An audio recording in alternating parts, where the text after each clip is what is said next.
คุณและฉันไม่ฝันอย่างแรงลมคนเขาจะชมว่าเราไม่งอดูหวานพื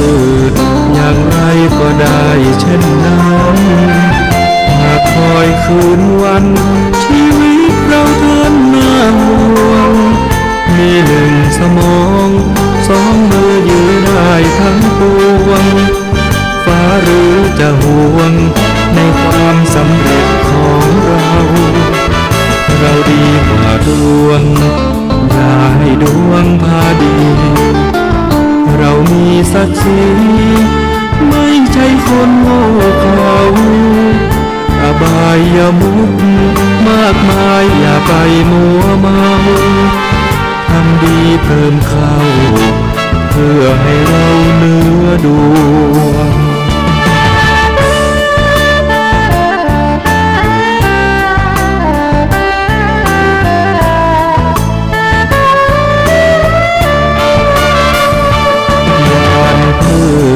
อย่างไรก็ได้เช่นนั้นหากคอยคืนวันชีวิตเราพันหน้าห่วงมีหนึ่งสมองสองมือยืนได้ทั้งปวงฟ้าหรือจะห่วงในความสำเร็จของเรา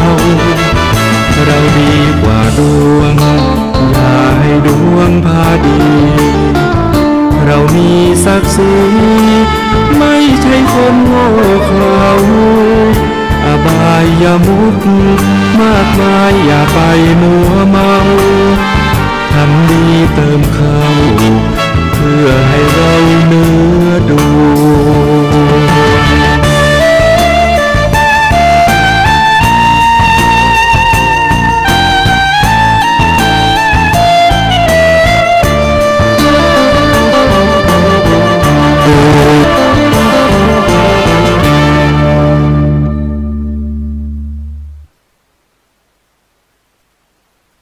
กัมมุนาวตัตติโลโกสัตว์โลกย่อมเป็นไปตามกรรม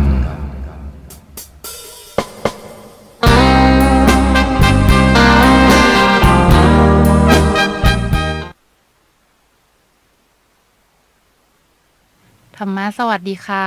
ธรรมะสวัสดีครับสวัสดีกันในค่ำคืนวันพุธ4 ทุ่มถึง5 ทุ่มอีกเช่นเคยนะคะกับรายการขับ Wednesday นะครับทุกๆวันพุธเวลา4 ทุ่มถึง5 ทุ่มนะคะก็พบกับขัน5ป๊อปโปะนะคะแล้วก็ขัน5ฟลามิงโกครับค่ะก็ก่อนอื่นนะคะขออนุญาตพูดถึงเมื่อพุธที่แล้วก่อนนะคะว่าครั้งที่แล้วเนี่ยเรามาในหัวข้อที่เรียกว่าถามมาต่อไปเพราะว่าเรามีแขกรับเชิญก็คือขัน5ปรองดองนะคะใช่แล้วเป็นเพื่อนของขัน5ฟลามิงโกนะคะก็ได้มาถามคำถาม3 คำถามด้วยกันก็มีกลัวความรักนะคะอยากจะเริ่มต้นใหม่แต่ว่าไม่รู้จะทำยังไงเริ่มต้นยังไงเนี่ยเขาควรจะทำยังไงดีนะคะแล้วก็มีเรื่องของขาดความมั่นใจใช่ค่ะความมั่นใจแล้วก็เรื่องของการขาดความมั่นใจในที่นี้หมายความว่าเกี่ยวกับการพูดต่อหน้าชุมชนนะคะแล้วก็อีกเรื่องนึงก็คือสองจิตสองใจกับอาชีพที่อยากจะทำนะคะก็มาสอบถามแล้วว่าเราควรจะให้คำแนะนำยังไงเพื่อที่ให้เขาเลือกได้ดีขึ้นนะคะแล้วก็ยังมีคำถามอีกอันหนึ่งที่วันนี้อยากที่จะมาแก้ไขคำพูดในครั้งที่แล้วนิดนึงก็คือคำถามที่ว่าถ้าเกิดสมมติว่ามีแฟนแล้วแฟนนอกใจเนี่ยควรจะให้อภัยหรือเปล่าซึ่งในตอนที่ขัน5โปะได้ตอบไปเนี่ยพอเขาใช้คำว่าให้อภัยเสร็จปุ๊บในหัวของเราเนี่ยเรามองถึงการให้โอกาสแต่เราปากเราพูดคำว่าให้อภัยไม่ให้อภัยพูดคำไม่ให้อภัยนะคะซึ่งทุกทีเวลาเราพูดเกี่ยวกับเรื่องโกรธเนี่ยเราก็มักจะบอกว่าเราควรที่จะรู้สึกยังไงกับคนที่ทำให้เรารู้สึกโกรธนะคะก็คือแน่นอนเราต้องให้อภัยพอมาอยู่ดีมาอีกเทปนึงบอกไม่ให้ มันดูยังไงอยู่แต่ความจริงแล้วแม้แต่ในหัวเนี่ยก็คิดว่าหมายถึงการให้โอกาสก็คือเราหมายความว่าเราไม่สามารถที่จะ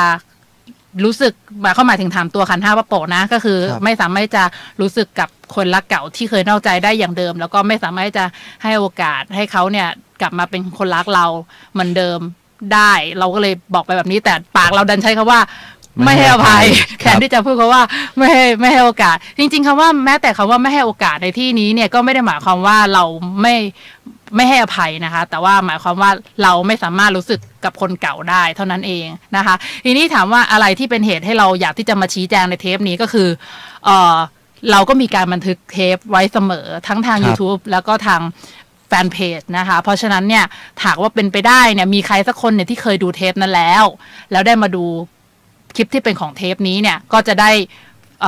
เข้าใจเพิ่มเติมว่าวันนั้นเนี่ยเราหมายถึงอะไรนะคะก็หวังว่าในครั้งนี้นี่จะพูดค่อนข้างจะชัดเจนขึ้นนะคะไม่เข้าใจผิดกันนะคะแล้วก็ที่สำคัญเลยก็คือแม้แต่เรื่องที่เราพูดกันตรงนี้ก็เหมือนกันนะคะจะสังเกตได้ว่าบางครั้งเวลาที่เราพูดอะไรออกไปเนี่ยหัวเราเนี่ยคิดอีกอย่างแต่ปากเราพูดอีกอย่างตรงนี้เนี่ยเป็นสิ่งที่ทำให้ทั่วโลกเรามักจะทะเลาะกันนะคะเพราะว่าบางครั้งเราพูดภาษาเดียวกันแต่เราตีความต่างกันไม่ใช่แค่นั้นบางครั้งคนพูดคิดอีกอย่างแต่ปากพูดอีกอย่างซึ่งบางครั้งคำพูดที่พูดออกไปอาจจะไม่ใช่คำพูดที่ดีเพราะฉะนั้นนะคะสิ่งที่ทุกคนทำได้ในเวลาที่เราอยู่ในฐานะของผู้ฟังเวลาที่เรามีคู่สนทนาอย่างเช่นวันเนี้ยขันห้าปะโปเจอกับขันห้าฟลามิงโกแล้วก็ได้มีการพูดคุยกันไปกันมาหากว่ามีคำพูดอะไรที่ทำให้ขันห้าฟลามิงโกฟังแล้วรู้สึกขุ่นใจนะคะก็สามารถสอบถามเราตรงได้เพราะว่าบางทีใจคิดอีกอย่างแต่ปากใช้คำอีกอย่างเพราะฉะนั้นนี่ก็คือสิ่งที่อยากจะบอกคุณผู้ฟังทุกคนด้วยแล้วกันนะคะเวลาที่เราสื่อสารกับใครบางทีก่อนที่จะขุ่นใจไปเนี่ยอาจจะมีการตรวจสอบนิดนึงว่าเขาตั้งใจที่จะพูดอย่างนั้นจริงหรือเปล่าแค่นั้นเองนะคะแล้วอีกอย่างนึงเนี่ยระบบการตีความของแต่ละคนก็ไม่เหมือนกันนะคะหลายๆคนเคยทะเลาะกันเพราะว่าเรื่องแบบนี้มาค่อนข้างเยอะอีกส่วนหนึ่งก็คือแม้แต่คนพูดก็ตามแม้ว่าจะหมายความแบบเดียวกับที่ตัวเองพูดแต่เมื่อพูดในอารมณ์โกรธเคยมีหลายครั้งแม้แต่ประสบการณ์ของขันห้าปะโปเองกับเพื่อนบางคนที่ไม่ได้คุยกันแล้วนะคะก็มาจากเรื่องนิดเดียวค่ะเรื่องนิดเดียวก็คือว่าคนพูดก็พูดด้วยความตั้งใจที่ตัวเองรู้สึกโกรธนะคะแล้วก็ไวมากในการที่จะสรรหาคำพูดที่ทำให้อีกฝ่ายโกรธแต่แค่ประโยคเดียวครั้งเดียวบางครั้งมันทำให้ความสัมพันธ์เนี่ยมันไม่เหมือนเดิมอีกเลยหรือขนาดที่ไม่ได้คุยกันอีกแล้วซึ่งเป็นเรื่องที่น่าเสียดายกับการที่ครั้งหนึ่งเราเคยได้เจอกับเพื่อนที่ดีคนหนึ่งแล้วก็วันหนึ่งต้องมาบาดหมางกันเพราะคำเดียวอะไรแบบนี้นะคะก็ระวังกันไว้ดีกว่าสำหรับเรื่องการพูดไหนเมื่อกี้วันนี้ได้พูดเรื่องเกี่ยวกับการพูดผิดไปก็เลยได้ขยายความกันนิดนึงนะคะวันนี้เราเรียกตัวเองว่าขันห้ากันเหมือนเช่น4 ครั้งที่ผ่านมาครั้งนี้เป็นครั้งที่9ของการจัดรายการวิทยุของเรานะคะเราก็เลยคิดว่าวันนี้เรามาอธิบายคำว่าขันห้าเพิ่มเติมดีกว่าใช่แล้วครับครั้งก่อนแรกๆเลยเนี่ยเราก็ได้พูดไปแล้วครั้งหนึ่งนะคะว่ามันประกอบไปด้วยรูปเวทนาสัญญาสังขารวิญญาณนะคะแล้วก็ได้อธิบายในแต่ละอย่างว่ารูปคืออะไรสังขารคืออะไรต่างๆเนี่ยไปคร่าวๆวันนี้เราจะมาขยายความเพิ่มเติมนะคะก็ขันห้าแน่นอนนะคะมี5อย่างต้องมี5ครับมี5อย่างนะคะเดี๋ยวเราจะมาช่วยกันอธิบายนะคะว่าอะไรคือรูปเวทนาสัญญาสังขารวิญญาณนะคะว่าความหมายแต่ละอย่างคืออะไรมาที่ข้อแรกกันนะคะว่าอะไรคือรูปนะคะแล้วก็อะไรคือความเกิดแห่งรูปอะไรคือความดับแห่งรูปนะคะครับรูปนะครับในที่นี้นะครับก็หมายถึงธาตุทั้ง4ครับก็คือมีดินน้ำลมไฟอันประชุมขึ้นเป็นกายลมหายใจจัดเป็นรูปเพราะเป็นธาตุลมและแม้อริยบทต่างๆนะครับก็จัดเป็นรูปเพราะอาศัยธาตุ4ในการเกิดอริยบทแต่คนทั่วไปไม่มีโอกาสพิจารณาความจริงนี้ครับเมื่อหายใจก็เกิดมโนภาพบุคคลกำลังหายใจเมื่อเคลื่อนไหวก็เกิดมโนภาพบุคคลกำลังเคลื่อนไหวครับต่อเมื่อรู้ชัดว่าหายใจด้วยความเข้าใจว่า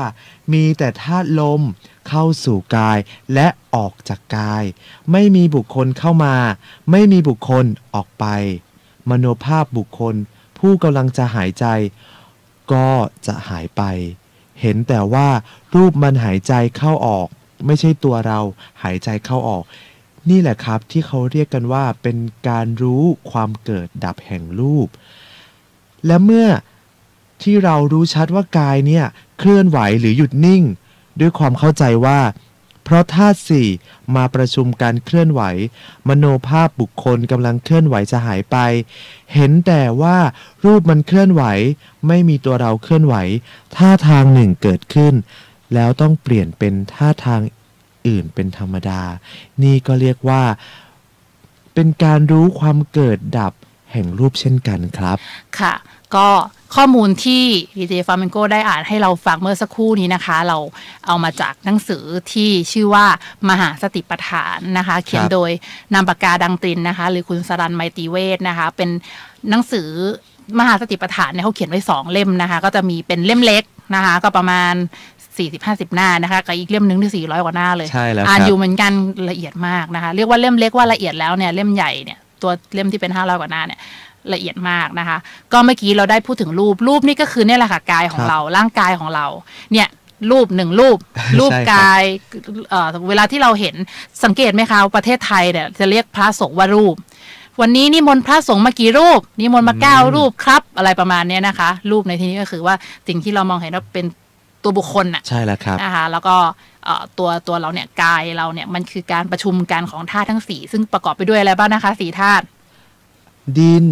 น้ำลมไฟนั่นเองครับลมหายใจก็ถือว่าเป็นธาตุลมนะคะดินกับน้ำนี่ก็คือเนี่ยสิ่งที่รวมกันเป็นกายนะคะไฟก็เหมือนกับว่าเรื่องของความอุ่นความร้อนในร่างกายของเราอะไรแบบนี้นะคะแล้วก็เมื่อกี้เราก็ได้อธิบายเกี่ยวกับความเกิดดับของรูปนะคะไม่ว่าจะเป็นการหายใจเข้าออกหรือว่าการขยับตัวอะไรอย่างนี้นะคะโอเคต่อไปนะคะเวทนานะคะเดี๋ยวเรามาดูกันว่า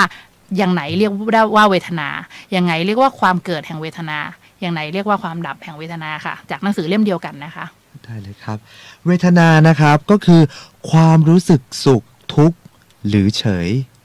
สำหรับคนทั่วไปนั้นนะครับเมื่อเป็นสุขจะเกิดมโนภาพบุคคลผู้ยิ้มแย้มแจ่มใส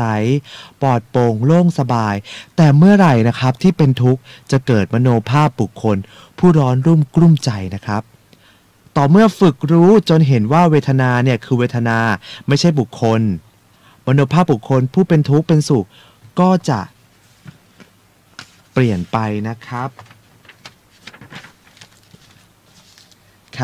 เห็นเพียงว่าถ้ากายระงับไม่กัดแกว่งและไม่กำเกรงก็จะเกิดความสุขทางกายถ้าใจสงบรู้และเปิดกว้างนะครับก็จะเกิดความสุขทางใจด้วยแต่ถ้ากายกระสับกระส่ายหรือกำเกรงก็จะเกิดความทุกข์ทางกายถ้าใจสัดสายหรือปิดแคบ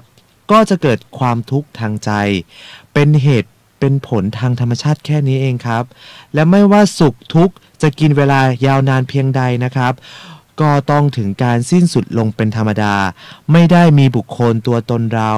เขาตั้งอยู่ในห้วงสุขห้วงทุกข์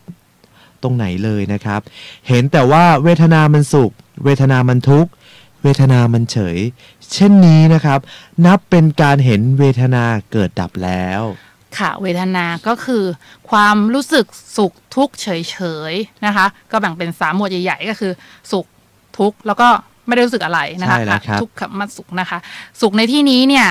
หรือแม้แต่ทุกข์ก็ตามนะคะก็คือเราสามารถที่จะแยกออกมาได้ในส่วนของหมวดกายแล้วก็หมวดใจด้วยอย่างเช่นสมมุติว่าขัน 5ปั๊บโปะเนี่ยไปตีแขนขัน 5ฟลาเมนโก้แรงๆป้าบแล้วขัน 5ฟลาเมนโก้ปวดเจ็บแขนจากจุดที่ตัวขัน 5ปั๊บโปะไปตีเขาเนี่ยก็มันก็คือเวทนาเกิดทุกทางกายนะคะเป็นเวทนาทุกกายเกิดขึ้นมาหรือถ้าเกิดสมมติเป็นกรณีของความทุกข์ใจนะคะอย่างเช่นวันนี้มีความเครียดนะคะหรือว่ามีเรื่องอะไรที่ทำให้เรารู้สึกไม่พอใจไม่ชอบใจเกิดเป็นความทุกข์มันก็คือเวทนาเหมือนกันหรือแม้แต่ความสุขก็เหมือนกันถ้าร่างกายของเราเนี่ยไม่ได้โดนเบียดเบียนอะไรได้นั่งในที่สบายนะคะแล้วก็อยู่ในพื้นที่ที่มีอากาศปลอดโปร่งอะไรแบบนี้นะคะไม่ร้อนไม่หนาวก็ถือว่าเป็นความสุขกายเหมือนกันความเฉยๆก็คือเคยเจอในบางเล่มเนี่ยเขาบอกว่าจะมองว่าเป็นสุขก็ได้เหมือนกันเพราะว่ามันไม่ได้ทุกข์อ่ะมันเฉยๆไม่สุขแล้วก็ไม่ทุกข์ด้วยใช่ครับก็จริงๆถ้าพูดถึงเรื่องของความทุกข์เนี่ยค่ะถ้าถามขัน 5ฟลาเมนโกแล้วเนี่ยคิดว่าทุกข์กายกับทุกข์ใจอะไรรุนแรงกว่ากันทุกข์ใจครับทุกข์ใจนะคะบางคนมองว่าทุกข์ใจตรงนี้ต้องอธิบายแบบนี้หากว่าเป็นแค่เอามือไปฟาดเขียนพั่วนะคะเทียบกับความทุกข์ใจจากการสูญเสียของรักหรือสูญเสียอวัยวะอะไรเงี้ยนะตรงเนี้ยดูเหมือนทุกข์ใจจะมากกว่าแต่หากว่าทุกข์กายนะคะมันรุนแรงมากถึงขนาดที่เป็นอาการเจ็บป่วยที่ต้องผ่าตัดเจ็บปวดแล้วร่างกายไปหมดนะคะเชื่อไหมคะว่าแม้ว่าเวลานั้นเนี่ยเราจะมีความทุกข์ใจจากการสูญเสียของรักหรือคนรักเนี่ย มันไม่สู้ทุกกายเลย ใช่แล้วครับไปถึงจุดนั้นมาแล้วค่ะ ไปถึงจุดที่ร่างกายเจ็บป่วยขนาดนั้นมาแล้วก็เลยได้เข้าใจว่ามันไม่มีอะไรมากไปกว่าทุกกายหรอกเพียงแต่ว่าอะไรอยู่ในระดับไหนล่ะอะไรเงี้ยนะคะและที่สำคัญเลยทุกใจเนี่ยทุกครั้งที่มันเกิดขึ้นเนี่ยมันก็เกิดมาจากความให้ค่าที่เราเคยไปให้กับมันไว้มากแล้วเราไม่อยากสูญเสียมันไปก็เลยความทุกข์เหมือนอย่างที่ครั้งที่แล้วได้เคยพูดกับขันธ์5ฟลาเมนโกไปว่าอย่างสมมติว่าไปตัดผมออกเนี่ยมันก็คือการเสียผมไปถูกไหมใช่ครับแต่ว่าเราตั้งใจไปตัดเราเสียดายมันไหมผมไม่ได้เสียดายบางทีอาจจะมีเหมือนกับว่าคนไว้ผมยาวมานานก็อาจจะมีเสียดายนิดนึงนะคะแต่ว่าเราไม่ได้มีความผูกพันไม่ได้อยากจะแบบมันก็จะเฉยๆแต่หากว่าเรามีความยึดสิ่งนั้นว่าเราอยากให้อยู่กับเราไปนานๆอยากเห็นอยู่อยากแตะต้องอยากเป็นเจ้าของอยู่แล้วมันไม่อยู่กับเราแล้วนะคะมันก็จะทำให้ความรู้สึกที่มีความขัดใจไม่ได้มันก็เกิดทุกข์ขึ้นมานะคะอันนี้ก็เป็นความหมายของเวทนานะคะก็คือผ่านไปแล้วนะคะสำหรับ2ขันธ์ในขันธ์5ทีนี้มาที่ขันธ์ที่3นะคะก็คือ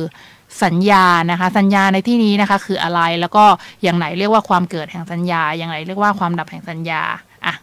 ครับสัญญานะครับก็คือความจำได้หรือความสำคัญมั่นหมายว่าอะไรเป็นอะไรเช่นตาเห็นรูปแล้วจำได้ว่าเนี่ยแหละคือสีเขียวหรือว่าเป็นสีแดงคนทั่วไปนะครับจะเห็นสัญญาเกิดขึ้นก็ต่อเมื่อพยายามเค้นนึกชื่อคนหรือชื่อสถานที่เมื่อนึกชื่อออกนะครับก็จะเกิดมโนภาพบุคคลผู้นึกออกเลยอันที่จริงนะครับสัญญาเนี่ยก็เกิดขึ้นตลอดเวลาอย่างเช่นนั่งอยู่แล้วความคิดต่างๆผุดขึ้นมาเองชั่วขณะนะครับนั่นหมายความว่าเรารู้เรื่องใดเกี่ยวข้องกับใครก็เข้าข่ายแล้วนะครับว่าเป็นสัญญาเช่นกันหรือแม้ไม่คิดถึงเรื่องใดแต่สำคัญว่ามีตัวเรานั่งอยู่เท่านี้นะครับก็นับว่าเป็นอัตตสัญญาแล้วครับต่อเมื่อเจริญสตินะครับจนเงียบว่างได้บ้างแล้วเห็นว่าอยู่นะครับความคิดเนี่ยก็ผุดขึ้นท่ามกลางความว่างโดยคลื่นความคิดผุดก่อนแล้วตามมาด้วยความจำได้ว่านั่นเนี่ยเกี่ยวกับเรื่องอะไรก็จะเห็นถนัดว่านั่นเป็นสัญญาละลอกหนึ่งดุจเดียวกับพยับแดดนะครับที่หลอกให้นึกว่ามีค่ามีความหมายทั้งที่ตรงนั้นเนี่ยไม่มีอะไรให้จับต้องได้เลยเช่นนี้นะครับมโนภาพบุคคลผู้นึกออกนะครับก็จะหายไปเห็นแต่ว่าสัญญาเนี่ยมันจำได้ไม่ใช่ตัวเราจำได้ผุดขึ้นแล้วหายวับไปนี่ก็เรียกว่าเป็นการเห็นสัญญาเกิดดับแล้วนะครับค่ะก็คือสัญญาในที่นี้นะคะหากว่าเราพูดกันในภาษาไทยทั่วไปนะคะที่ไม่ได้เป็นภาษาทางธรรมเนี่ยเวลาบอกเราสัญญาใช่แล้วครับมันก็จะเหมือนกับว่าเราบอกเขาว่าเราจะทำในสิ่งที่เราพูดหรือว่าเราจะไม่ทำตามที่เราสัญญาคือเหมือนกับเป็นการให้สัจจะนะคะว่าฉันจะทำหรือฉันจะไม่ทำตามที่ตกลงกันแต่สัญญาในความหมายของขันธ์5เนี่ยมันหมายถึงความจำได้หมายรู้อย่างเช่นขันธ์5ป้าโปะเนี่ยจำได้ว่าผู้ชายคนที่จัดรายการวิทยุคู่กับขันธ์5ป้าโปะทุกครั้งทุกวันพุธเนี่ยชื่อว่าขันธ์5ฟลามิงโกนะคะอันนี้ก็คือความจำได้ค่ะแต่ว่าความเกิดดับของความจำนี่ก็อย่างเช่นตอนนี้จำเรื่องนี้ได้อีกแล้วก็หายไปอีกตอนหนึ่งจำเรื่องนี้ได้ก็คือเป็นความเกิดและความดับก็คือเวลาเราจำอะไรใหม่ได้ของเก่ามันก็ดับไปแล้วอะไรแบบนี้นะคะอันนี้ก็คือตัวอย่างของสัญญาเดี๋ยวเราจะมาสรุปกันอีกทีเดี๋ยวเรามาที่ขันธ์ที่4นะคะเมื่อกี้ผ่านไปแล้ว3ขันธ์ที่4คือสังขารนะคะเดี๋ยวมาดูกันว่าอะไรคือสังขารนะคะอย่างไหนเรียกว่าความเกิดขึ้นแห่งสังขารแล้วก็อย่างไหนคือความดับแห่งสังขารค่ะครับสังขารนะครับก็คือ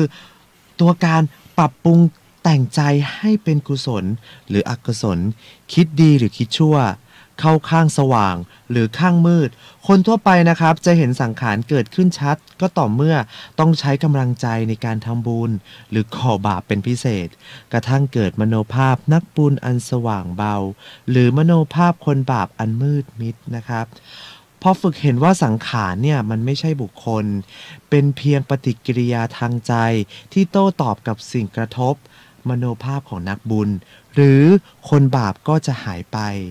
เห็นแต่ว่าคิดดีเพราะปัญญาเป็นผู้คิดไม่ใช่เราคิด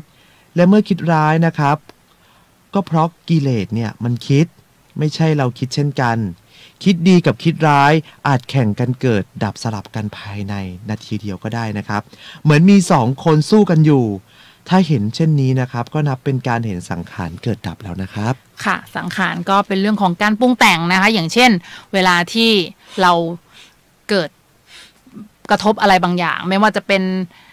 สิ่งที่เราเห็นสิ่งที่เราได้ยินสิ่งที่เราได้สัมผัสอะไรก็ตามนะคะที่เข้ามาทางอายตนะหูตาจมูกลิ้นกายใจของเราแล้วทำให้เราเกิดความรู้สึกบางอย่างแล้วก็เกิดเป็นจินตนาการเป็น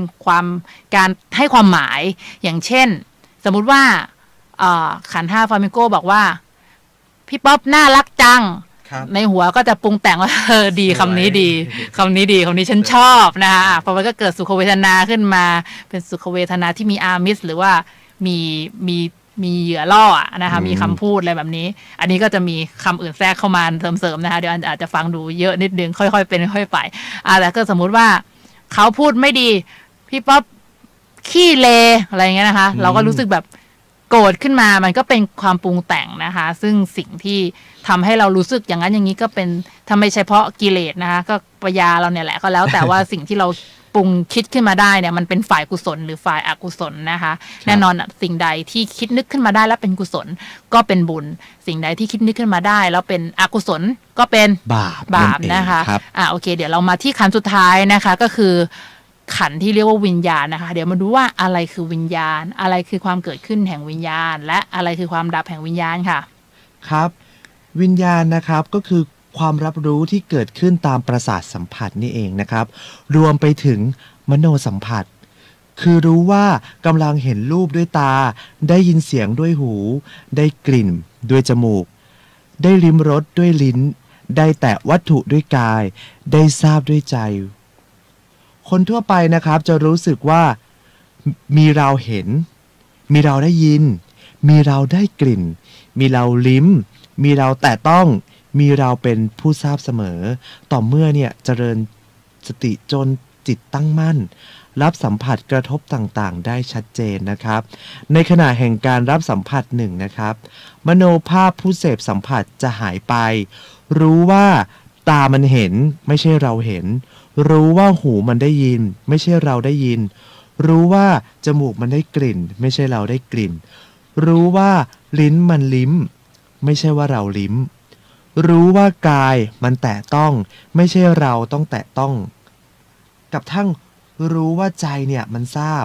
ไม่ใช่ตัวเราทราบถ้ารู้อย่างนี้แล้วนะครับก็นับว่าเป็นการเห็นวิญญาณเกิดดับเช่นกันครับค่ะก็นี่คือความหมายของวิญญาณนะคะหรือเป็นสิ่งที่เป็นตัวรับรู้นะคะอย่างเช่นเวลาตาเราเห็นอะไร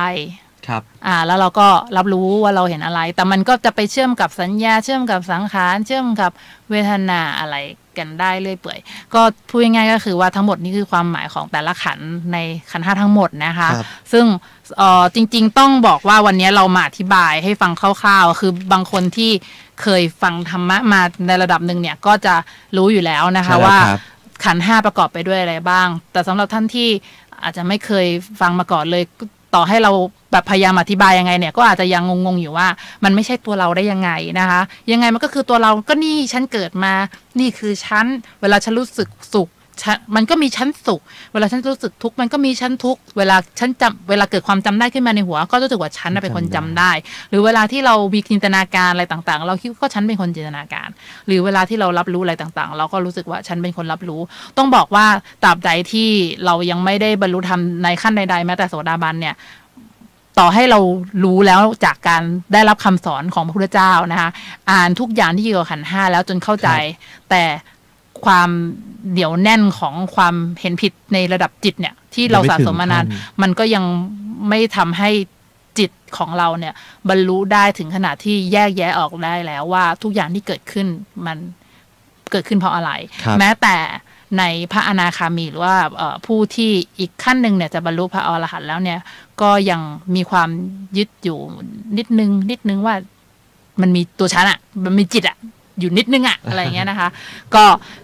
เป็นการอธิบายจากสิ่งที่เราได้เรียนรู้มานะคะเราสองคนยังไม่ได้เป็นโสดาบันยืนยันกันตรงนี้ ยังเป็นขันธ์5กันอยู่นะครับยังเป็นปุถุชนพวกเราไม่ว่าเราจะบรรลุธรรมหรือไม่บรรลุธรรมเราก็คือขันธ์5กันอยู่แล้วนะคะแต่ว่า อะไรก็ตามที่เราได้พยายามอธิบายไปแบ่งปันเกี่ยวกับข้อมูลธรรมะในตรงนี้เนี่ยก็อยากจะให้ทราบว่าทุกอย่างที่ท่านฟังเนี่ยขอให้ฟังแล้วนำเป็นข้อมูลพิจารณาถ้าเกิดความสงสัยก็ดีเหมือนกันค่ะที่สงสัยและแต่ว่าเพียงแต่อย่าหยุดความสงสัยไว้แค่นั้นขอให้นำไปศึกษาต่อใช่มีการนำไปศึกษาต่อนะคะเพิ่มเติมอะไรของมันเน่าขันห้าดีเจ2 คนนี้พูดอะไรดีแล้วค่ะมีคำถามมันก็ดีนะคะก็ลองเอาไปจะได้บุญกันด้วยนะครับใช่ใช่นะคะก็ลองนำไปพิจารณาค้นหาเพิ่มเติมข้อมูลกันดูนะคะก็หวังว่าจะเป็นประโยชน์วันนี้ก็เรียกว่ามาอธิบายให้ฟังว่าทำไมเรา2 คนถึงใช้คำว่าขันห้าแทนคำว่าดีเจอย่างที่บอกไปในทุกครั้งเลยนะคะว่าเราย้ำเตือนตัวเราแล้วเราก็ช่วยกันเตือนกันในฐานะกัลยาณมิตรว่าขันห้านะมันคือขันห้าตัวเรานี่คือการรวมกันของขันห้ามันไม่เป็นไรเป็นตัวเราจริงเลยใช่นะคะแต่ว่าสำหรับท่านที่ยังไม่รู้จักขันห้าคืออะไรเลยยังจะแบบช่างมันเถอะฉันก็ยังอยากมีตัวฉันอยู่อย่างนั้นไม่เป็นไรนะคะวันนี้เรามีเรื่องอีกเรื่องหนึ่งเข้ามาแบ่งปันกันก็คือเรื่องกับศีลนะคะตราบใดที่เรายังพึงพอใจในการเวียนว่ายตายเกิดอยู่ถามว่าผิดไหมขันห้าฟาร์มิโก้ว่าผิดไหมจริงๆแล้วไม่ผิดนะครับค่ะมันไม่ผิดหรอกค่ะมันเป็นทางเลือกนะคะเหมือนกับวันที่พระพุทธเจ้าของรุ่นเราเนี่ยค่ะพระพุทธเจ้าโคดมเนี่ยในยุคของเราเนี่ยในยุคของท่านนะคะในยุคที่พวกเราอยู่รวมกันในพุทธกาลที่ท่านยังเพิ่งจากไป 2,500 กว่าปีนะคะก็มีครั้งหนึ่งค่ะที่ท่านเนี่ยยังเป็นนักบวชเหมือนเป็นดาบสนะคะที่ท่านได้ไปทำทางเพื่อต้อนรับพระพุทธเจ้าก่อนหน้าท่านอ่ะคือจริงๆไม่ได้ก่อนหน้าท่านหรอกเพราะว่าจริงๆหลังจากนั้นมีอีกพระพุทธเจ้าหลายท่านเหมือนกันแต่ว่าวันนั้นเป็นวันที่ท่านเจอกับพระพุทธเจ้าท่านหนึ่งใช่แล้วครับแล้ววันนั้นเนี่ยได้มีการทำนายโดยพระพุทธเจ้าองค์นั้นแหละว่าผู้ที่กำลังอยู่ข้างหน้าเราเนี่ยก็คือสุเมธดาบสหรือว่าพระพุทธเจ้าโคดมในวันนั้นเนี่ยนะคะจะเป็นพระพุทธเจ้าองค์ต่อไปใช่ครับค่ะซึ่งในเวลานั้นเนี่ยนะคะสิ่งที่เป็นปัจจัยที่ทำให้ได้รับพยากรณ์แบบนี้หนึ่งในนั้นคือท่านสามารถนิพพานได้ณวินาทีนั้นแต่ทางเลือกของสุเมธดาบสในเวลานั้นหรือว่าพระพุทธเจ้าในอนาคตพระพุทธเจ้ายุคเราเนี่ยท่านเลือกที่จะอยู่เพื่อเราใช่ครับเพื่อช่วยเหลือเราใช่เพื่อช่วยเหลือเราใช่ครับตรงนี้ต้องบอกนะคะว่าหากว่าการเวียนว่ายตายเกิดเนี่ยยังเป็นที่พึงพอใจของเราอยู่ก็พูดง่ายๆว่าไม่เป็นไรถ้ายังไม่ได้นิพพานชาตินี้หรือว่ายังจะต้องเวียนว่ายตายเกิดถึงเมื่อไหร่ก็ได้สมมตินะคะว่าคุณผู้ฟังกำลังคิดอย่างนี้อยู่มันก็เป็นทางเลือกแต่สิ่งหนึ่งที่ควรจะต้องรู้ด้วยในเวลาที่เราเลือกแบบนั้นก็คือมันไม่มีอะไรรับประกันได้เลยว่าเราเนี่ยจะได้อยู่แต่เฉพาะสุคติเท่านั้น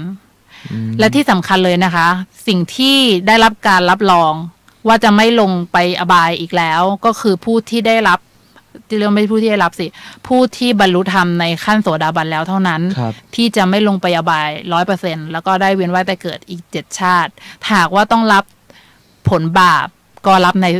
ในสุคตินี่แหละนะคะในภพที่เป็นสุคติล้วนๆสุคติก็มี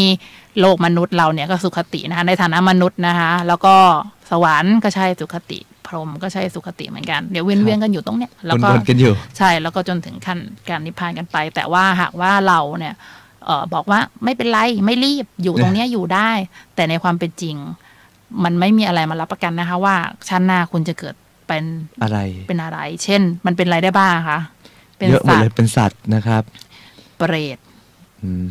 นรกอะไรเงี้ยอสุรกายต้องบอกอย่างนี้นะคะว่าสำหรับท่านที่แบบอาจจะไม่เคยได้คือเราก็ไม่แน่ใจนะคะว่าคุณผู้ฟังที่กำลังฟังอยู่ตอนนี้เนี่ยเป็นผู้ที่ศึกษาธรรมะมามากน้อยแค่ไหนบางคนหากว่ามาเปิดฟังครั้งแรกเป็นแบบอาจจะยังเด็กอยู่อะไรเงี้ยนะคะอาจจะมองว่าทำไมผู้ใหญ่2 คนนี้เชื่ออะไรก็ไม่รู้อะไรเงี้ยนะคะมีที่ไหนนรกสวรรค์อะไรเงี้ยนะคะก็อยากจะบอกว่าอย่างนี้แล้วกันค่ะว่าเราก็เคยเป็นวัยเดียวกับพวกคนมาก่อนเราก็เคยสงสัยเราก็เคยคิดแบบนั้นนะคะเราก็เคยรู้สึกตั้งแต่เด็กว่าทำไมโรงเรียนสอนพระพุทธศาสนาทีไรเวลาเล่าเรื่องพระพุทธเจ้าให้ฟังทีไรเนี่ยไม่เข้าใจเลยว่าผู้ใหญ่เชื่ออย่างเรื่องนั้นไปได้ยังไงอะไรเงี้ยนะคะมันใช่เหรอไม่เข้าใจว่าทำไมผู้หญิงถึงเชื่อแล้วก็สงสัยว่ามันมีอะไรที่เรายังไม่รู้อีกใช่ไหมนะคะแต่ว่าเราไม่ได้ฟันธงหรือว่าไม่ได้แน่ใจ 100% ว่า ผู้ใหญ่เชื่อมันว่ามันเป็นเรื่องไม่จริงอะไรแบบนี้อ่ะก็นั่นแหละค่ะก็คือเป็นสิ่งที่เราต้องรู้ว่าหากว่าเราไม่ได้รีบร้อนนะยังไม่ได้กำหนดด้วยว่าฉันจะถ้าเกิดสมมุติว่าถามอย่างเช่นสมมุติว่าครับขันธ์5พระโปรดถามขันธ์5ฟลาเมงโกว่าอยากที่จะหยุดเวียนว่ายแต่เกิดเมื่อไหร่จริงๆถ้าเป็นไปถ้าจริงๆต้องตอบกันเลยว่าขอชาตินี้เลยก็แล้วกันครับอยากนิพพานชาตินี้เลยนะคะนี่คือถ้าเลือกได้ถ้าเลือกได้ยังไงก็นิพพานชาตินี้เลยครับอย่างช้าอะไรอย่างช้าก็ต้องอีกชาติหนึ่งแล้วนะครับผมก็ไม่รู้ว่าตอนนั้นจะเกิดเป็นอะไรใช่แต่ทางที่ดีนะครับคือในเมื่อถ้าเราสามารถทำอะไรได้เท่าที่เราทำนะครับทำให้เต็มที่ดีกว่าครับจะได้ไม่ต้องเสียใจภายหลังนะครับค่ะจริงๆแล้วเนี่ยนะคะต้องบอกว่าเวลาที่มีคำถามแบบนี้กับใครเนี่ยมันก็มีหลายคนที่ตอบแบบนี้ค่ะฉันอยากนิพพานชาตินี้ฉันอยากนิพพานชาตินี้แต่เมื่อวานนี้เชื่อไหมอ่านหนังสือมาหนังสือเกี่ยวกับมหาสติปัฏฐานเกี่ยวกับคำถามคำตอบเกี่ยวกับความอยากบรรลุธรรมนั่นแหละครับเขาบอกว่าแบบนี้ค่ะชื่อหนังสือว่า7 เดือนบรรลุธรรมนะคะของคุณดังตินเหมือนกันหรือผู้เขียนที่ชื่อจริงนามสกุลจริงว่าคุณสรัญไหมตรีเวชนะคะนามปากกาดังตรินนะคะหนังสือชื่อว่า7 เดือนบรรลุธรรมเนี่ยเขาได้บอกตั้งแต่ในคำนำเลยนะคะว่าไม่ได้หมายความว่าคนเขียนบรรลุธรรมแล้วนะเขาก็ไม่ได้ฟันธงอย่างนั้นแต่มันก็มีหลายคนที่เชื่ออย่างนั้นเราก็ไม่ได้สามารถจะเป็นผู้รับรองได้เนาะแต่เรียกว่าวิธีการเขียนของเขาเนี่ยต้องยอมรับเลยว่าแบบเขียนเก่งมากนะคะแล้วก็มีพุทธพจน์มีคำพูดของพระพุทธเจ้าอยู่ในนั้นเยอะมากนะคะมันมีอยู่ท่อนหนึ่งเขาพูดว่าอย่างนี้ค่ะว่าจำได้ถ้าผิดพลาดยังไงต้องขออภัยนะคะแต่คิดว่าจำได้เวลาที่เป็นเป้าหมายประเภทอื่นนะคะอย่างเช่นอยากรวยอยากมีเงิน1 ล้านบาทอยากมีเครื่องบินส่วนตัวอยากอะไรก็ได้ที่มันเป็นความยิ่งใหญ่สูงสุดอยากเป็นประธานาธิบดีหรืออะไรแบบนี้นะคะอยากแบบเนี้ยควรจะอยากให้เต็มที่ยิ่งอยากยิ่งทำให้เราเนี่ยทำได้เพราะว่าหากว่าขาดความอยากซะแล้วเนี่ยมันจะทำให้เราเนี่ยไม่มีกำลังใจไม่มีแรงใจที่จะทำไม่เห็นเหตุผลที่จะทำอยากไม่พอเนี่ยถ้าอยากไม่พอถึงเป้าหมายเนี่ยพอถึงจุดที่ยากเราก็จะล้มเลิกกันเพราะว่ามันไม่ได้ง่ายๆในบางอย่างอย่างเช่นสมมติว่าอยู่ดีๆบอกขันธ์5ฟลาเมงโกว่าอยากได้เครื่องบินส่วนตัวไหมอยากได้โอเคให้เวลาไปทำนะใช้เวลาให้ชีวิตเลยเพื่อซื้อเครื่องบินส่วนตัวเรามาพนันกันได้เลยค่ะชีวิตเขาเนี่ยถ้าเขาทำได้แปลว่าเขาอยากได้จริงๆแต่ถ้าเขาทำไม่ได้แปลว่าอะไรคะล้มเลิกไปแล้วไม่อยากได้แล้วรู้สึกว่าไม่เป็นไรไม่มีก็ไม่เป็นไรอะไรแบบนี้นะคะถ้าเป็นเป้าหมายทางโลกเราอยากได้เต็มที่แต่หากว่าเป็นเป้าหมายทางธรรมนะคะอย่างเช่นฉันอยากที่จะบรรลุธรรมโดยการเดินจงกรมรอบเนี้ยขอโสดาบันอยู่นี่เลยได้ไหมไปเป็นโสดาบันเลยขอ9ปุ๊บเนี่ยโสดาบันเลย9อีก9นึงพระสักขีทาอีก9นึงเป็นอรหันต์ไปเลยคือถ้ามันเป็นความอยากแบบเนี้ยมันเป็นอุปสรรคมากกว่านะ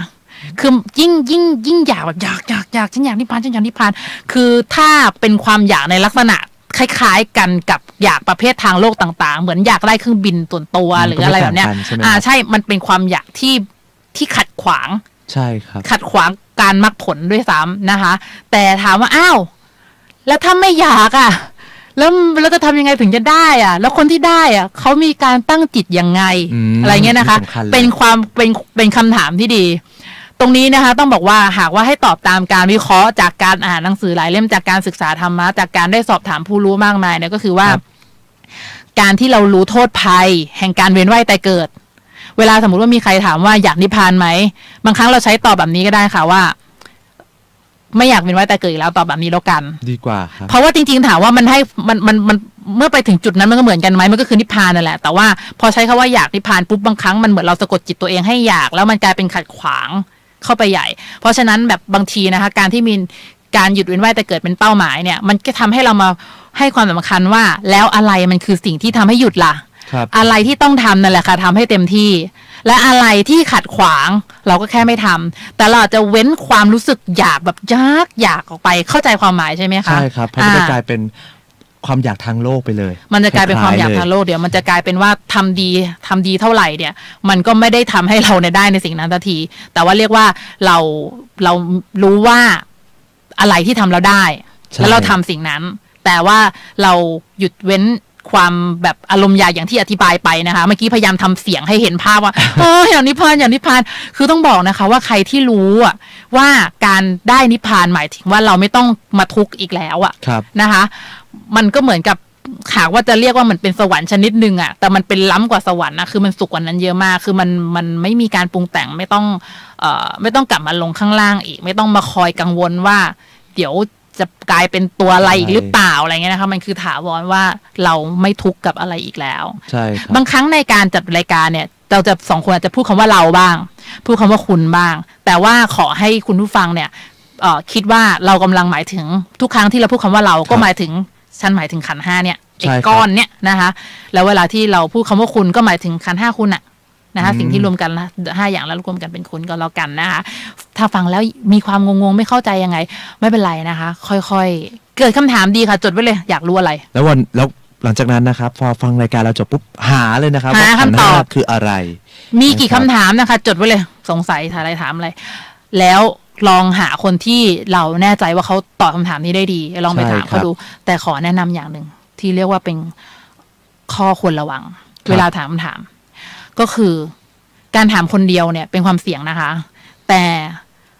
เราต้องเชื่อใจสติปัญญาตัวเองนิดนึงแต่ในขณะเดียวกันก็ต้องแบ่งรับแบ่งสู้ด้วยว่าบางครั้งอะไรก็ตามที่เราเชื่อมั่นในตอนนี้ดูเหมือนจะถูกดูเหมือนปัจจัยแวดล้อมเนี่ยจะดูเหมือนกับว่ายังไงมันก็ใช่อ่ะแต่บางทีมันก็ไม่ใช่ก็อาจจะเป็นได้ก็อย่างนี้ค่ะอย่างสมมติว่าวันเนี้ยขันธ์ห้าป๊อปโปบอกขันธ์ห้าฟลามิงโกว่าศีลข้อหนึ่งเนี่ยคือห้ามฆ่าสัตว์นะใช่ครับแล้วถ้าเกิดสมมติว่าความจริงแล้วมันไม่ใช่ข้อนี้แล้วไม่ยอมถามคนอื่นเลยอ่ะก็จะกลายเป็นว่าจำผิดไปใช่แล้วจริงๆจะศีลจะข้อไหนคือข้อหนึ่งมันไม่สำคัญหรอกแต่ว่าเนื้อเรื่องอ่ะถ้ามันผิดยังเอายกตัวอย่างง่ายสมมติว่า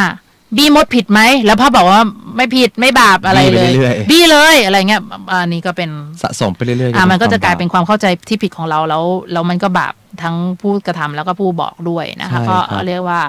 ถามใครก็อย่าหยุดที่คนคนเดียวก็แล้วกันแล้วก็พยายามเช็คคุณธรรมของผู้ที่บอกด้วยนะคะแล้วก็ถ้าฟังแล้วจิตเกิดกุศลก็คือจิตผ่องใสนะคะไม่คิดบาปก็น่าจะโอเคดีนะคะโอเคเดี๋ยววันนี้เราจะมาพูดกันถึงสิ่งที่ทำให้เราเนี่ยหลุดรอดหรือว่ามีโอกาสมากในการที่จะไปสู่สุคติในชาติหน้าแล้วกันอย่างนี้ก็ดีอยู่ครับสำหรับใครที่ยังเห็นว่าทางเรื่องนิพพานยังไม่เอาดีกว่ายังเป็นเรื่องไกลตัวหรือว่าถ้าจะมีโอกาสที่จะเกิดอีกครั้งก็ขอให้ได้เกิดเป็นคนดีๆหรือเกิดในสวรรค์อะไรอย่างนี้นะคะเราจะมาลองบอกทางที่อย่างน้อยก็ทำให้ได้มาซึ่งอะไรบางอย่างที่เป็นทางที่เอื้อต่อทางสวรรค์ก็แล้วกันนะคะก็คืออย่างน้อยค่ะเราปิดบาปศีลห้าในที่นี้เนี่ยทำมาได้บุญแต่เวลาที่ล่วงผิดไปเนี่ยมันทำให้เรามีความเสี่ยงที่จะลงข้างล่างนะคะเพราะฉะนั้นหากว่าเราปิดเรื่องพวกนี้ได้ก็จะหมายถึงเราเพิ่มโอกาสให้ตัวเราเนี่ยมากขึ้นข้างบนก็คืออยู่ในแดนสุคติแต่ไม่ได้หมายความว่ามันประกันได้ 100% นะคะว่าคุณจะไปสู่สุคติได้ 100% นะคะมันยังมีองค์ประกอบอีกหลายๆอย่างแต่เดี๋ยวเราจะค่อยมาอธิบายกันเรื่อยๆในโอกาสต่อๆไปแต่วันนี้เราขอพูดเรื่องศีลกันก่อนสำหรับศีลข้อหนึ่งคืออะไรคะศีลข้อหนึ่งนะครับไม่ฆ่าสัตว์ครับไม่ฆ่าสัตว์ในที่นี้นะคะสมมตินะคะว่าฆ่าสัตว์ตัวเล็กๆอ่ะฆ่าสัตว์ตัวเล็กๆบาปไหมเราไม่ได้ตั้งใจบาปไหมอย่างเช่นไม่รู้ว่ามดมันอยู่ตรงนี้แล้วเราเอามือไปโดนปุ๊บมดตายแต่เราไม่รู้นะบาปไหมคะอันนี้ก็คืออาจจะไม่บาปหรือเปล่าครับเพราะว่าเราไม่มีเจตนามาโอเคใช่สำหรับท่านที่กำลังฟังอยู่นะคะถ้าหากว่าอย่างนี้ค่ะเวลาคุณเคยได้ยินไหมไม่รู้ไม่บาปไม่รู้ไม่บาปในที่นี้นะคะมีกรณีเดียวนะคะคือไม่รู้ว่ามันมีคือยกตัวอย่างนะชัดเจนเลยนะเกี่ยวกับเรื่องของการฆ่าสัตว์นี่แหละถ้าหากว่าคุณเห็นมดแล้วคุณบี้มดด้วยความตั้งใจชัดเจนว่ารู้และทำบาปนะคะอันนี้ความอยากแล้วอยากทำลายฆ่าแต่ว่าถ้าเกิดสมมุติว่าคุณกำลังจะนั่งแล้วคุณก็เช็คแล้วด้วยมีการมองเก้าอี้แล้วว่ามีสัตว์อะไรไหมแต่บังเอิญมดมันตัวเล็กมากมองไม่เห็นใช่ครับแล้วเราก็นั่งทับลงไปพึบแล้วมดก็ตายทำมดตายคือถ้าเป็นกรณีอย่างนี้อะค่ะมันคือเราคิดว่าเราตรวจสอบดีแล้วแต่ว่ามันไม่เห็นจริงๆมันไม่มีจริงๆอันนี้ก็คือมันไม่ได้มีบาปอะไรแต่ว่าถามว่าทำไมมดต้องมาตายตรงก้นเราตรงที่เรานั่งทับคือมันก็มีกรรมให้ตัวมันเองต้องตายอาจจะหมดกรรมของเขาแล้วก็ได้หมดบุญจะเรียกว่าหมดบุญหรือหมดกรรมดีนะเกิดเป็นสัตว์เนี่ยเพราะว่าอันนี้ตายนะครับก็เรียกว่าเขา เวลาของชีวิตเขาในเวลานั้นมันก็จบตรงนั้นพอดีแล้วก็เหตุที่ทำให้เขาตายนี่ก็คือเหตุโดยอุบัติเหตุโดยที่ไม่มีใครตั้งใจนะคะอะไรแบบนี้แต่ว่าจริงๆแล้วเนี่ยไม่รู้ไม่บาปมีหลายกรณีมากเมื่อประมาณหลายเดือนก่อนเนี่ยเพื่อนยังคุยกันเรื่องนี้อยู่เลยไม่รู้ไม่บาปเมื่อกี้เราพูดถึงสิ่งข้อ 1ไปแล้วนะก็คือเกี่ยวกับการฆ่าสัตว์นะคะเราได้อธิบายไปแล้วว่าแบบไหนเรียกว่าบาปอะไรแบบไหนเรียกว่าไม่บาปนะคะเดี๋ยวเราจะกลับมาที่สิ่งข้อ 1กันต่อแล้วกันถ้าหากว่ามีอะไรที่เป็นคำถามหากว่าดีเจฟามิโก้มีคำถามก็ถามได้นะเผื่อว่าเพราะว่าเป็นดีเจเหมือนกันแต่ว่าอายุเราห่างกันเยอะนะความรู้เราทำอาจจะแบบว่าบางคนรู้เรื่องนึงบางคนรู้อีกเรื่องนึงนะคะค่ะถามนะครับว่าอย่างเช่นเราเห็นชาวประมงค่ะอาชีพของเขาหลักๆก็คือจับปลาแล้วพอจับปลามาปุ๊บอย่างเงี้ยครับจับมาฆ่าค่ะอันนี้คือแต่เรากินด้วยอ่ะ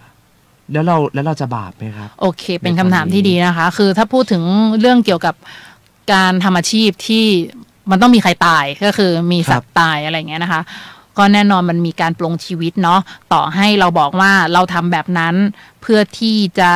นำเงินมาดูแลตัวเองและครอบครัวเนี่ยค่ะพระพุทธเจ้าอย่างวันนี้ยังได้นำเนื้อหาบางส่วนจากหนังสือพุทธธรรมให้กับขันธ์5ฟลาเมนโกได้อ่านเลยก็คือว่าหากว่าเป็นกรณีที่การหาเลี้ยงชีพนะคะ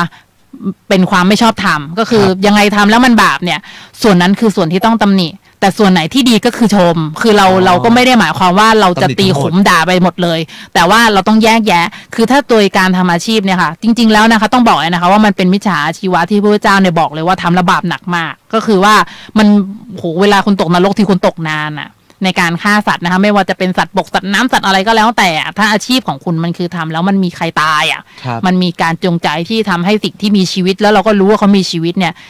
ตายไปเพราะว่าน้ำมือของเราหรือคำสั่งของเราเนี่ยค่ะก็คือเรามีบาปในการที่ทำให้เขาตายเหมือนกันบางครั้งมันไม่ใช่แค่การทำอาชีพค่ะแต่หากก็เป็นเรื่องของการกินบางคนนะคะแม้แต่ตัวขันธ์5ป๊อปโปะเนี่ยสมัยเด็กๆค่ะประมาณป.6 เนี่ยเริ่มรู้จักศาสนาแล้วก็สับสนมากเลยโรงเรียนเป็นคริสต์แล้วก็มีการสอนศาสนาพุทธตามหลักสูตรของประเทศไทยมันก็เลยทำให้เราสงสัยว่าแล้วมันต่างกันเยอะเลยศาสนาหนึ่งบอกว่าฆ่าสัตว์ได้เป็นไรศาสนาหนึ่งบอกฆ่าสัตว์แล้วบาปตกลงจะเอายังไงกับฉัน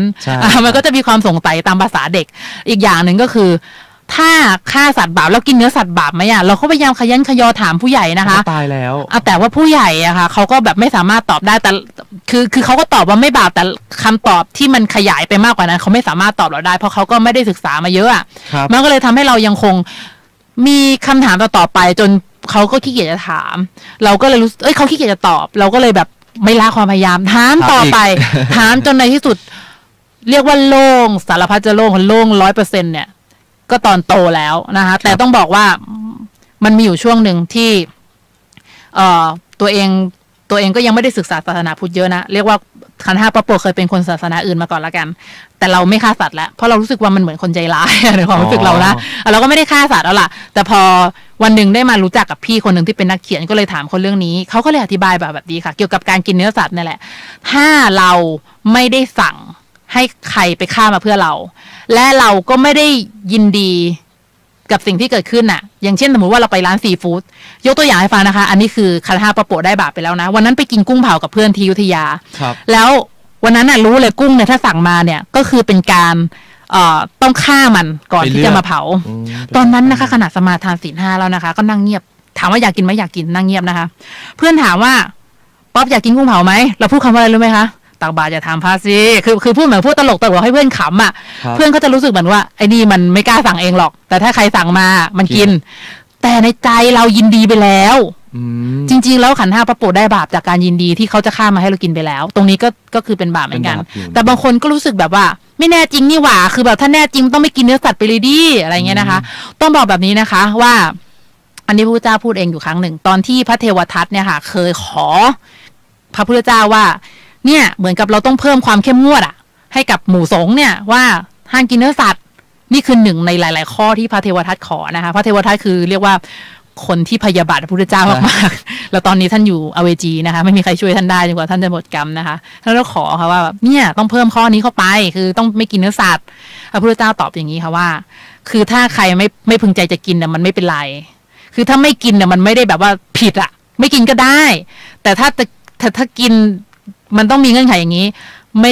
ได้สั่งให้ใครฆ่ามาให้เรากินไม่ได้รู้เห็นว่าเขาฆ่ามาให้เราไม่ได้ยินดีอะไรแบบนี้คืออยู่ดีโยมถวายมาใส่บาตรมาให้มันเป็นธาตุแล้วอะค่ะมันก็อย่างที่บอกไปเมื่อกี้ธาตุคือรูปของเราร่างกายของเรามันคือการรวมกันข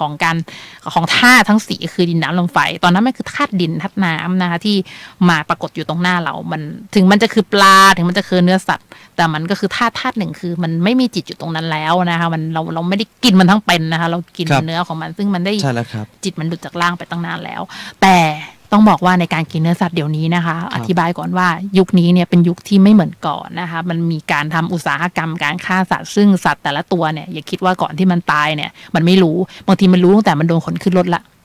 นะคะมันรู้แล้วมันก็หลั่งสารความเครียดออกมาแล้วสารมันก็ไหลไปทั่วร่างกายของมันทำให้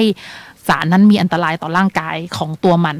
คือเขาเรียกว่าอะไรอ่ะมันเป็นสารที่ทำให้เกิดโรคได้สำหรับใครที่จะกินเนื้อมันอ่ะใช่แล้วทุกวันนี้การกินเนื้อสัตว์เนี่ยบางคนบอกว่าบำรุงบางคนบอกว่ามันทำให้ร่างกายแข็งแรงนู่นนั่นนี่ต้องบอกเลยนะคะว่าขันธ์ปโปไปอ่านงานวิจัยมาแล้วไปฟังงานวิจัยจากคุณหมอที่คือเป็นคุณหมอที่วิจัยอยู่ที่อเมริกานะคะอเมริกาแล้วได้เข้าใจแล้วค่ะว่าเดี๋ยวนี้นะคะถ้าหากว่าจะเลิกกินเนื้อสัตว์นะคะเห็นด้วยเพราะว่ามันไม่สะอาดแล้วมันไม่ได้ปลอดภัยแล้วก็งานวิจัยหลายๆอย่างที่มาเปิดเผยว่ากินแล้วมันมีประโยชน์ยังไงมีวิตามิน B2 เป็นโปรตีนคาร์โบไฮเดรตนู่นนั่นนี่ต้องบอกว่าอย่างนี้ค่ะว่าเวลากินแล้วมันได้สิ่งเหล่านั้นไหมได้แต่มันได้อะไรมาอีกที่เป็นโทษภัยอีกนะคะก็คืออย่างไม่ว่าจะเป็นเรื่องของไขมันคอเลสเตอรอลอะไรต่างๆที่มันทำให้เราเนี่ยป่วยมากกว่าเดิมเข้าไปใหญ่เลยมันกลายเป็นว่ากินเนื้อสัตว์มันไม่ได้ประโยชน์นิดเดียวแต่ได้โทษมาเพียบเลยนะคะเพราะฉะนั้นเขาไปวิจัยมาอีกค่ะว่าแล้วมันมีทางเลือกอื่นไหมที่เราจะได้ประโยชน์พวกนี้นะคะก็คือไปวิจัยถึงขนาดที่ว่าร่างกายของสัตว์ไม่ได้ผลิตพวกนั้นมาไม่ได้ผลิตสิ่งดีๆที่ร่างกายเราจำเป็นต้องได้ในการบำรุงตัวเองด้วยการกินเนี่ยแต่มันได้มาจากพืชผักที่มันกินแล้วตัวสัตว์เนี่ยมันเหมือนกับเป็นพ่อค้าคนกลางครับผ่านเพราะฉะนั้นทำไมเราไม่เลือกที่จะไปกินต้นตอมที่เป็นประโยชน์จริงๆโดยที่ไม่มีสารพิษที่มาจากเนื้อสัตว์ไปเลยอย่างเช่นเรื่องพืชผักอะไรต่างๆเพียงแต่ว่าเราอาจจะต้องเลือกนิดนึงว่าผักประเภทไหนที่ให้คาร์โบไฮเดรตหรือให้โปรตีนให้สิ่งให้สิ่งที่ควรจะกินแต่ละฉันได้พูดเรื่องอะไรมากกว่าธรรมะอีกนะคะมีเรื่องสุขภาพด้วยโอเคศีลข้อ 1จบไปนะคะวันนี้มีเวลาที่จะพูดถึงศีล2ข้อเราตั้งใจที่จะอย่างน้อย2ข้อศีลข้อ2คืออะไรคะไม่ลักทรัพย์ครับไม่ลักทรัพย์ในที่นี้นะคะต้องบอกว่าหลายๆคนมองแบบนี้ว่าหากว่าเนี่ยขันธ์5พระโปะวางนาฬิกาไว้แล้วมีใครหยิบไปเอาไปเป็นของตัวเองคือลักทรัพย์ใช่มันคือลักทรัพย์ถูกต้องถ้าทำแบบนี้มันคือลักทรัพย์แต่รู้ไหมคะว่ายุคนี้ทรัพย์สินมันมีหลายอย่างละมันมีไฟฟ้ามันมีทรัพย์สินทางปัญญาไม่ว่าจะเป็นเพลงไม่ว่าจะเป็นภาพยนตร์ไม่ว่าจะเป็นโปรแกรมคอมพิวเตอร์ที่สามารถลักขโมยได้จากคอมพิวเตอร์เรามีคอมพิวเตอร์เครื่องหนึ่งเราขโมยมันอาจจะเป็นเหมือนกับว่าไม่ดูเหมือนเป็นการลักทรัพย์โดยชัดเจนเหมือนหยิบอะไรมาเป็นของเราแต่ว่าจริงๆแล้วมันคือการลักทรัพย์ไปแล้วนะคะต้องบอกว่าก่อนหน้านี้ขันธ์5พระโปก็เหมือนทุกคนนะคะเราก็ไม่ได้มองว่าเรื่องนี้คือการลักทรัพย์เรามองว่ามันคือการแจกฟรีด้วยซ้ำพอวันนึงไปรู้ค่ะว่ามันคือการลักทรัพย์แล้วนั่นหมายความว่าอะไรอะคะผิดศีลข้อ2กันไปแล้วผิดกันซะบ้านนั่นแหละค่ะเราในคอมพิวเตอร์เรามีโปรแกรมผิดละเมิดลิขสิทธิ์กี่อันคิดเป็นจำนวนเงินกี่บาทนั่นหมายถึงนั่นราคาบาปที่เราก่อแล้วเวลาที่เราคือเมื่อไหร่ที่เราก่อบาปมันไม่ได้หมายความว่าเราสร้างแล้วเราไม่ต้องชดใช้อะไรมันนะครับเราเอาทรัพย์เข้ามาเราก็ต้องเสียทรัพย์เหมือนกันแล้วไม่ใช่หมายความว่าเราเอาทรัพย์เข้ามา 10,000 แล้วเราจะต้องเสีย 10,000 มันคูณเยอะมากเพราะว่ามันคือการสร้างความเสียหายอะไรค่อนข้างจะเยอะมีเรื่องของเจตนาในการลักอะไรต่างๆนะคะเพราะฉะนั้นอะไรก็ตามที่เป็นทรัพย์สินทางปัญญาเป็นไฟฟ้านะคะเป็นอะไรพวกนี้เวลาที่จะไปเสพเราอาจจะต้องตรวจสอบนิดนึงว่าเจ้าของขออนุญาตไหมแต่อย่าเดาไปเองนะอย่าเดาไปเองอย่างเช่นอยู่ดีเราเอามือถือมาหาสายชาร์จมาปุ๊บอยากจะชาร์จแบตแล้วอยู่ดีก็ไปเสียบปลั๊กบ้านใครก็ไม่รู้แล้วถ้าเกิดสมมติเจ้าของเขามาเห็นแล้วเขารู้สึกแบบไม่สบายใจไม่ถูกใจนี่จริงๆคือเราลักทรัพย์ไปแล้วนะครับนะคะเพราะว่าทรัพย์ในที่นี้บางทีเดี๋ยวนี้มันมองไม่ได้เห็นได้ง่ายไม่ได้มองเห็นได้ด้วยตาเปล่าหยิบปุ๊บอะไรปั๊บแต่ถามว่าเวลาเราเอาโทรศัพท์ไปชาร์จไฟบ้านคนอื่นเขาเราเอาทรัพย์ของเขาที่เรียกว่ากระแสไฟฟ้าที่เขาต้องไปจ่ายตังค์ทีหลังเนี่ยมาใส่มือถือเราไงก็บาปอยู่มันก็คือการลักทรัพย์คือตรงนี้ต้องบอกงี้นะคะว่าบางทีคุณผู้ฟังอาจจะมองว่าเยอะไปละ เยอะไปแล้วหรือเปล่าเอางี้ค่ะไม่เชื่อก็ไม่เป็นไรแต่เราทำหน้าที่นี้เราต้องพูดหรือถ้าเกิดสมมติว่าคุณผู้ฟังอาจกำลังมองว่าไม่ใช่สิ่งที่ขันธ์ห้าป้าปพูดเนี่ยคือผิดเลยถ้าอย่างนั้นก็แค่วางเอาไว้ฟังแล้วไม่เชื่อวางเอาไว้แล้วปฏิบัติยังไงปฏิบัติต่อไปตามใจเลยแต่ว่าผลลัพธ์ที่คุณจะต้องได้รับคืออะไรถ้ามันไม่ใช่ก็โอเคแต่เรากำลังทำหน้าที่ในการจัดรายการวิทยุคือเราก็ต้องบอกเพราะว่าเราไม่อยากที่จะรู้เราก็ไม่บอกนะคะเราก็จำเป็นที่ต้องบอกกันไปครั้งหนึ่งเกี่ยวกับเรื่องทรัพย์สินธรรมยาเนี่ยเพื่อนคนหนึ่งก็เล่าให้ฟังกำลังขับรถอยู่เขาก็บอกว่าเนี่ยเขาดูหนังเรื่องเดดพูลภาค 2แล้วนะไอเราก็รู้ว่าเขาไม่ไปโรงหนังคนเนี้ยเราก็บอกว่าไปดูที่ไหนหันไปเล่ๆดูที่ไหนแต่คือเราสนิทกันพอที่จะถามได้นะคะเขาบอกดูในคอมโหลดมาอะไรเงี้ยแล้วก็บอกรู้ใช่ไหมก็คุยแค่ว่ารู้ใช่ไหมเขาบอกก็ไม่รู้ต้องไม่บาปดิเราก็เลยบอกว่าฟังนะเวลาลูกฆ่าพ่อแม่เนี่ยเป็นอนันตริยกรรมใช่ไหมทุกคนที่ฆ่าพ่อแม่มีใครรู้มาก่อนไหมว่ามันคืออนันตริยกรรมไม่รู้ครับแล้วมันคือบาปอนันตริยกรรมหรือเปล่ามันก็คือบาป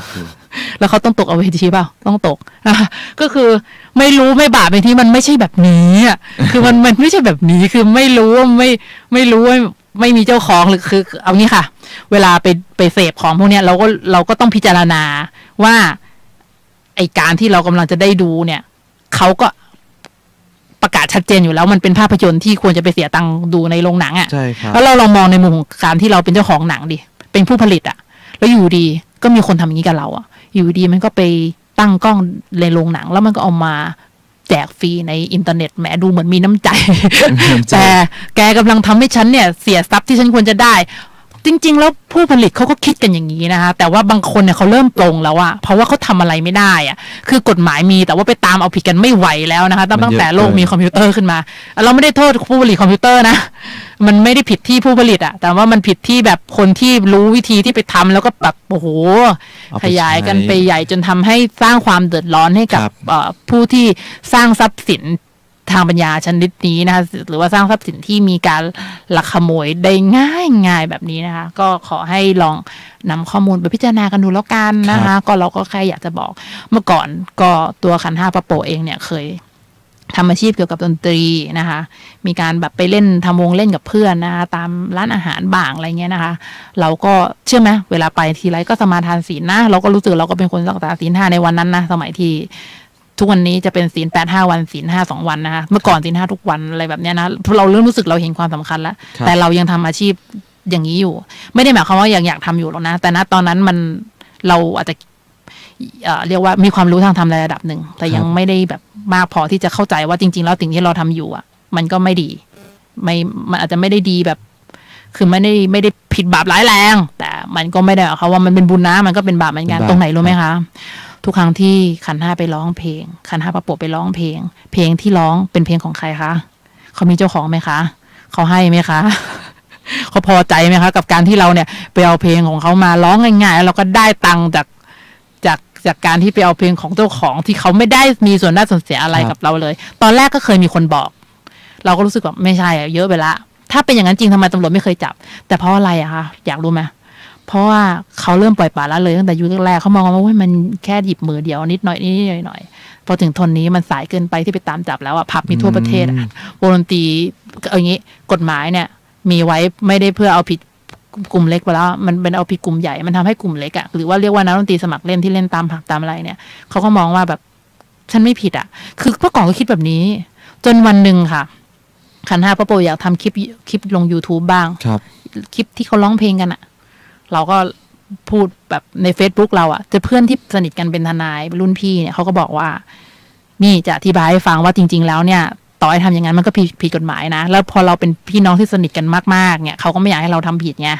เราก็เลยบอกพี่แล้วมันมีทางที่ถูกไหมเขาบอกว่าก็ขออนุญาตค่ายให้เป็นลายลักษณ์อักษรเราก็ติดต่อค่ายไปเลยนะคะแล้วเราก็เลยได้รู้นะก็เลยถามทำคลิปวิดีโอนั้นขึ้นมาบอกว่าพี่แล้วการเอาเพลงไปร้องตามผับผิดไหมเขาก็เลยเอากฎหมายมาอธิบายว่ามันคือการทำซ้ำมันคือการทำซ้ำแล้วมันก็ทำให้เราเนี่ยได้สตางค์จากสิ่งนั้นหรือว่านำเพลงของคนที่เขาไม่ได้อนุญาตมีเจ้าของเนี่ยไปใช้ในเชิงพาณิชย์ถ้าค่ายจะดำเนินคดีกับผู้ที่เอาเพลงเขาไปเล่นตามผับไม่ว่าจะเป็นนักร้องหรือนักดนตรีก็ตามคุณได้ตังค์จากตรงนั้น โดนจับทั้งคนที่เล่นและโดนจับทั้งเจ้าของร้านถ้าหากว่าเขาจะดำเนินคดีนะคะเพราะฉะนั้นหากว่ากฎหมายยังเอาผิดเลยอะแล้วทำไมกฎแห่งกรรมมันจะไม่ผิดในข้อนี้แล้วก็พูดอยู่แล้วว่าคือลักทรัพย์นะคะข้อสิ่งข้อ2นะคะก็วันนี้ก็อธิบายกันไปเกี่ยวกับสิ่ง2ข้อนี้นะคะทางนี้ทางนั้นขอย้ำว่าเราเป็นคนที่นำศาลมาบอกไม่ได้มาเพ่งโทษว่าหากว่าคุณทำอยู่คือคุณไม่ดีไม่ได้ทำให้เรารู้สึกว่าคุณไม่ดีอยู่แล้วเรากำลังทำหน้าที่ในฐานะที่แบบหากว่าครั้งนี้จะได้เป็นการจัดรายการครั้งสุดท้ายของเราอะไรที่เราอยากจะบอกทิ้งไว้นะคะเพราะว่าอะไรเพราะว่า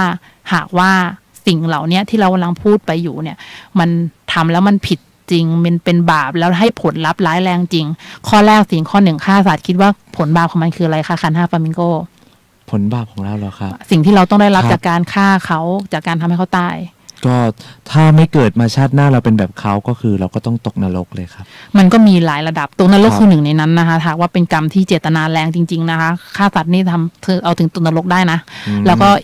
ไม่ว่าจะเป็นเรื่องของสุขภาพร่างกายความเจ็บป่วยหรือแม้แต่การเสียชีวิตนะคะเรียกว่าเราไปพรากชีวิตใครก็เท่ากับเราตัดทอนชีวิตของเราแล้วมันไม่ได้ตัดทอนแบบเบาๆบางครั้งมันนำความทรมานแสนสาหัสมาให้หากว่าเราทำมาจนถึงจุดที่เรียกว่าเป็นการสะสมค่อนข้างจะเยอะหากว่าชาติดีทั้งชาติเรามองว่าทำมานิดเดียวเองอย่าลืมนะคะเรามีอดีตชาติที่เราก็ไม่รู้เหมือนกันจำไม่ได้ว่าค่ามาสักเท่าไหร่เราไม่อยากให้ท่านฟังแล้วสมมติว่าท่านยังทำอยู่โดยความไม่รู้เนี่ยแล้วท่านทำต่อไปแล้วท่านต้องมาได้รับผลพวกนั้นเนี่ยในฐานะกัลยาณมิตรเราแค่ต้องการจะช่วยหยุดยั้งตรงนั้นเท่านั้นเองสมมติว่าคุณผู้ฟังอยู่แล้วคุณผู้ฟังว่าโอ้เดี๋ยวฉันจะเลิกก็ละฉันไม่รู้ขอบคุณมากเลยนะที่บอกเราก็รู้สึกแบบ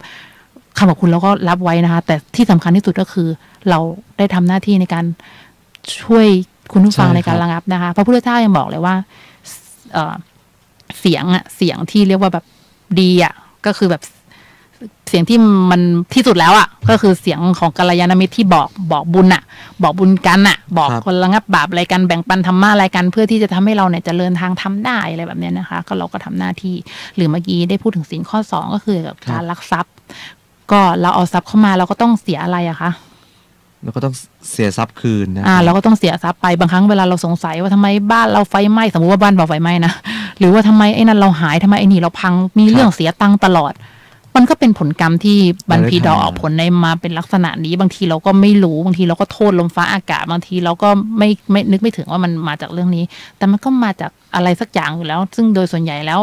ถ้าหากว่าอะไรก็ตามที่เราต้องทำให้เราเสียทรัพย์มันก็มาจากการที่เราไปล่วงทรัพย์คนหนึ่งเข้ามาทั้งนั้นอะไรแบบนี้นะคะเราก็แค่ไม่อยากที่จะให้ใครต้องมาลำบากต่อไปจากการที่เคยผิดศีลมาก่อนแล้วก็หากว่าหยุดได้มันก็แปลว่าเราหยุดโอกาสที่จะได้ไปอบายหยุดโอกาสที่จะได้เจออะไรแย่ๆนะคะแล้วก็ไปเพิ่มโอกาสในการที่เราจะได้อะไรดีๆบาปไม่ได้ให้เราแค่ผลลัพธ์ที่เป็นทางทรัพย์สินหรือว่าเป็นทางชีวิตเท่านั้นนะคะแต่ว่าบางครั้งไม่ใช่บางครั้งค่ะของจริงเลยมันส่งผลกับสติปัญญาของเราด้วยนะคะมันทำให้เรามีความสามารถหรือพอใจที่จะเป็นคนที่อาจจะมีทัศนคติหรือว่ามีระดับความคิดเห็นในระดับที่เรามีอยู่นะคะมันส่งผลตรงนี้ด้วยเหมือนกันก็ใกล้จะจากกันไปแล้วนะคะวันนี้ก็ดีใจที่ได้แบ่งปันแล้วกันนะคะก็หากว่ามีสิ่งหนึ่งสิ่งใดที่เป็นทำให้คุณผู้ฟังรู้สึกว่าฟังไม่รู้เรื่อง พูดเร็วไปหรือพูดยากไปหรืออะไรใดๆก็ตามนะคะก็ต้องขออภัยด้วยครั้งนี้เป็นการจัดรายการวิทยุของพวกเรา2คนในครั้งที่9นะคะ